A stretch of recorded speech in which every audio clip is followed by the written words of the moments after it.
There are always sure signs of spring. Daffodils blooming, songbirds returning to the nest, etc. For racers, though, nothing portends the coming of spring like Brian Redmond's annual gathering of motoring enthusiasts called Targa 66. For 34 years, car nuts have convened in South Florida for 3 days of socializing and track time. This year, Historic Racing News joined fellow petrolheads to check out the cars and racers who were on hand. Here are the highlights from our Friday live stream, starting with Scott George from the Revs Institute, who brought a great selection of machines. Well, yeah, we love coming to Targa 66. There's a couple of reasons why. Number one, it's sort of less than 3 hours from home. Number two, we've always had a great relationship with Brian Redmond. He used to drive a lot of our historic cars for many, many years. But the obvious reason is that we don't have a racetrack at home, and we need to be able to exercise some cars. And we at Revs Institute, we keep all of our cars active in the world. That's part of what we do and what we're about.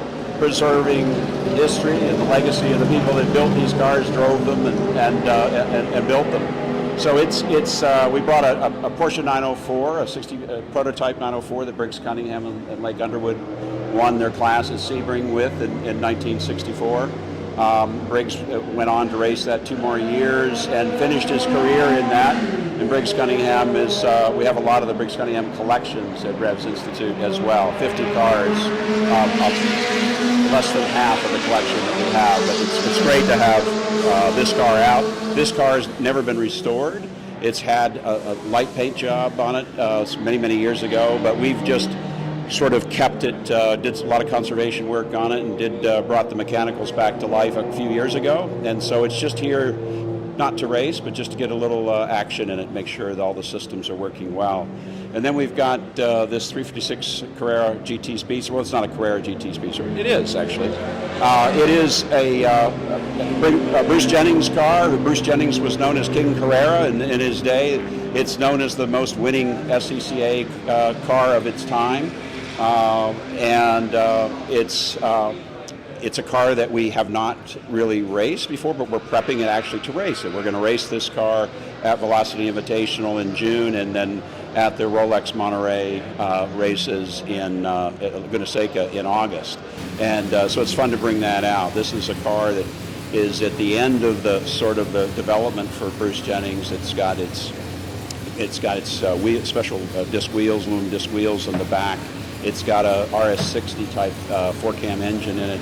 So it is a modified car but it was allowed in period, and we've just preserved it, and now it's coming out. It was restored about over 40 years ago, and now we're going to bring it back to the track. So then we've got this 64 Abarth Simca 2000 GT, or 2 Milia they were known as. This is a rare car that many people don't even know what it is. They made these in very, very small numbers. It was based on a Simca 1000 chassis, but Abarth built the body, and it was a pure Abarth built engine. And these were used, they won hill climbs in Europe. They were fast cars in their day. They were a little fragile because of the gearboxes. That had a Simca gearbox that was designed for 50 horsepower. But the little 2-liter engine in this car makes close to 200 horsepower. But the car only weighs 1,450 pounds or so, and it's actually very, very quick. And this car is here for some exercise, but we're also testing it because we're racing this at the Goodwood Revival this year in England. So looking forward to taking this out and running it and sharing it with people. And the reason we bring these cars out too is to make sure it's a traveling museum roadshow, right? We want to share these cars with the world. It's not about winning races. It's about talking and introducing cars that people haven't seen or didn't know. This is the only recreation that we have in the collection. This is a 1955 Lancia D50. And this is, there's a great story about these where some Italian engineer found the original engines and transaxles and some original parts and was able to get the permissions. There's only one surviving original car in a museum in Turin, Italy. He was able to borrow the car, able to get some plans, and they actually recreated 5 of these around the original parts. And so these were very, very instrumental cars in their day. They were at the pinnacle of engineering. Vittoriano was the designer of this. It's a stressed engine design. In other words, the front part of the suspension and subframe bolts to the engine bolts to the firewall, and it makes a very strong chassis. It's got these pannier type fuel tanks in between the wheels, which was thought to offer better balance and handling and some aerodynamic stability and support.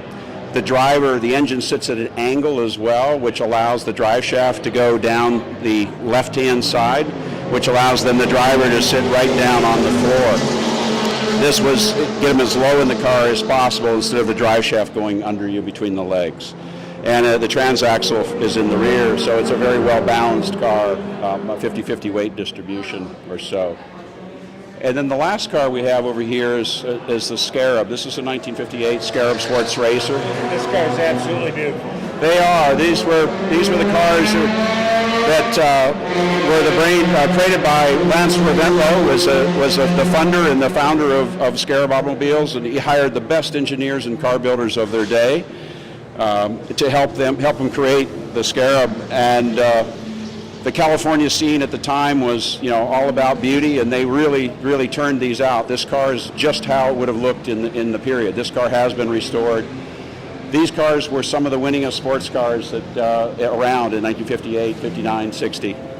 And this is one of the Meisterbrauser cars from that era. It was driven by Augie Pabst and others of the period. Chuck Day. It's the only right-hand drive car of the two. This car, they actually tried an Offenhauser four-cylinder engine in it. It didn't work, but this is the only car with the bump in the hood like that. It just helped fit the Offie engine in it as well. Revs Institute is in Naples, Florida. We are located right by the Naples airport. We've been there for over 30 years, and we're open 3 days a week from 10 to 4, Tuesdays, Thursdays, and Saturdays, by appointment only. Book on our website.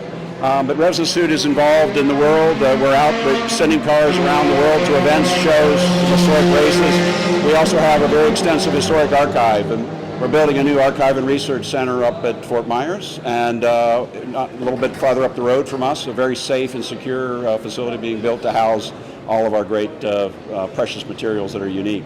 We're still digitizing and processing hundreds of thousands of images and many other important manuscript collections. So we want to preserve the future of our automotive past, and we're well on our way to help preserve the legacies of many that help make that special. You never know what you might find in the garage area, from a near priceless Ferrari 250 GTO to a beautiful collection of cars from BMW Heritage, as well as Indy and Formula One cars.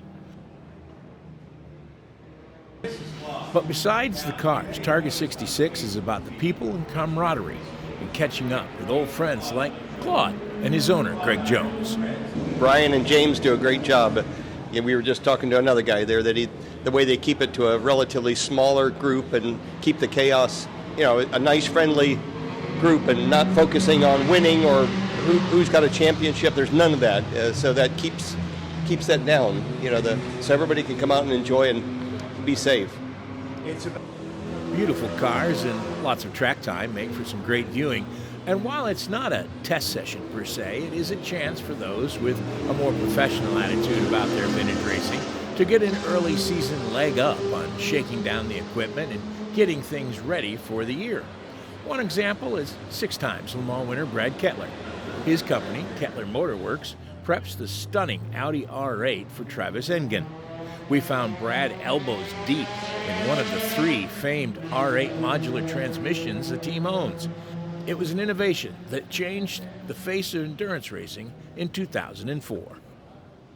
You caught us doing some maintenance here. Yeah, so you are here at Targa 66, and this is, I won't call it a test session. It's not really a test session, but it's an opportunity to get things ready for the coming season. It really is. It's a great opportunity because of the atmosphere and this great facility and the job the Redmonds do. It's just wonderful. It's fun, and we get a lot of sessions, and we're not really racing, so we can prove things. So that's what we're doing here. We're trying to get Travis set up with all his spares for the year, and so it's we do it every year. We look forward to it. And right now, I'll point out it's 4 degrees at home, so it's not too bad. It was 35 and rainy when we left Yeah, Hendersonville. yeah. It's not too bad as compared to Ohio at the moment. So we're doing a little maintenance on this R8 LMP gearbox here. So we're doing a little maintenance on the viscous differential and just a general inspection. So I brought the gearbox lab with me here to the track, and I'm going to do this one and hopefully leave it with them finished. So unless I find something else wrong, that'll be the plan. This is a rare look at the workings of an R8 gearbox. Now, Audi, when the R8 came out, had some very progressive ideas, I will say, about modular design. Yeah. Because not only is this the gearbox, you will notice this is the rear suspension. Yep. So the whole thing could be changed very quickly. Yep. That's correct, Jim. This is the famous one that kind of changed the whole thing for everybody at Le Mans when the factory team, the Yost team, was able to change this thing during the rain race in 2002. They were able to do it in a little bit over 4 minutes, and the whole world went, "What just happened?" And it's a real testament to the guys, especially at Audi and at Yost Racing, for the design of it to be able to do that. It's everything's on a quick disconnect, so the fluid lines are on a quick disconnect. The electrics, obviously, they're on the Autosport connectors, and these are the servo lines for the power steering. They actually connect as soon as you bolt the thing to the car. You don't have to do anything but bolt it on. And as you alluded to, the R8 is an entirely stressed member car, so there's no trunnions, there's no braces, there's no brackets. So all of the load goes through the gear case, through the engine, to the monocoque. There's no exterior stuff. So it's very Lego. So you have this big component, and it was always one of the things running the race team that was very helpful, because it literally, without rushing, after a session, you can take this thing off and give it to the gearbox specialist in under 10 minutes. And he rolls it away, takes it to his spot where he can work on it. Then the guys working on the car can do their thing. Because in the old days, when everybody was working on the same car, you're in each other's way. And this way you could take these big components off and service them independently, and then put them back together very quickly. So here you see the shocks and the rocker system here. This is the pneumatic, the Megaline shift system. That's the air supply line that comes to it. And yeah, literally this thing connects to the car with this big bolt ring here, and that's it. You got 6 big nuts here and 2 bolts through the floor, and that's it. That's what holds it on. And so in competition, we would always have one prepared to go on in case we had to do that. And so that was one of the big preparation items for a big race, was to make the alignment on both rear ends, set the corner weights, and had put one on, check everything and align it, and then pull it off, put the other one on, check everything and align that, and then literally you could swap them and have a car that had a straight steering wheel and a nice firm brake pedal, and everything was good to go. And at Le Mans, this thing could be changed with a little bit of practice, could be changed in a little under 4 minutes.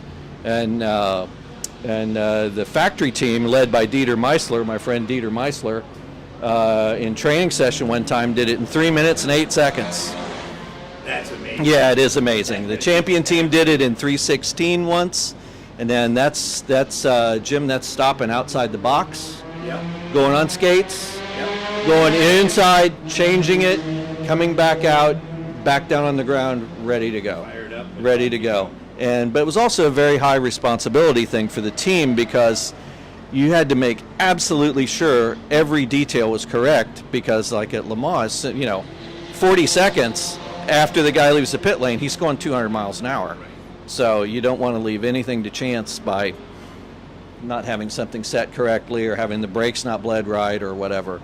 But if you did your homework and you did your preparation right, you could count on it.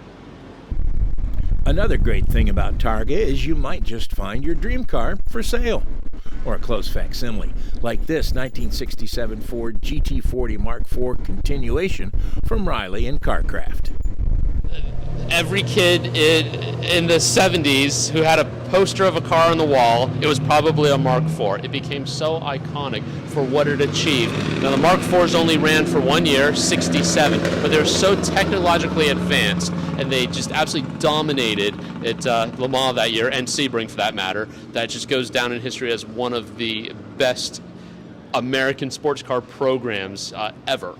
So one of our longtime customers and partners, Jim Matthews, was sitting talking with Bill Riley one day, and they were just kind of talking about exactly that. What are some of the most iconic sports cars in American history? And they all agreed upon the Mark IV, right? And when the assets of KarKraf came up for sale, they decided that they wanted to go ahead and acquire that. And that from then on, the Riley-KarKraf continuation cars were born. We started with all the original drawings, with all the leftover new old stock. What we didn't have, we had to draw, we had to create. And it's great because Riley Technologies, we have the ability to do that. We reversed engineered what we didn't have drawings for. And of course we had Bob Riley's mind, 92 years old. The memory on him is absolutely phenomenal at that point. I should point out that this car is accurate right down to the knockoff wheel hubs and the gurney bumps, which you told me earlier was no easy feat to duplicate. Yeah, from a fabrication standpoint, the three pieces have to come together are three separate body panels. Two of them are moving. So the rear engine cover, fixed piece on the roof, and then the door that swings out. When all three of those come together, it forms the actual full bubble. Not an easy thing. You can't just make one piece and then cut it. You have to actually, each individual piece that lays in together, exactly how it was. And we didn't compromise on anything. While it would have been extremely easy to get a modern day brake partner and make bigger brakes, better stopping power, that's not what we were doing. We recast the original Kelsey Hayes calipers that didn't exist anymore. We had the original tooling. All of the gauges are accurate. We wanted the bouncing needle on the mechanical tack. So we obtained the original Jones Matrola tachometers, make our own cables, and you get that original 1960s tachometer bouncing needle feel. Tim, thank you for taking the time to tell us about this car. And if folks are interested, how do they get a hold of you? So it is karcraftmark4.com. You can also access it through RileyTech.com, and we'll have all the information, all the specs, and how to reach out if you're interested in more info. We hope you've enjoyed the highlights of our Targa 66 live stream. Watch this space for more from this great event, including a chat with BMW superstar Bill Auberlen, and more with Brad Kettler about vintage car racing and the art of prepping some of these newer turn-of-the-century cars that are now coming of age for the senior circuit. And don't forget to like and subscribe to our page, and as always, thanks for watching.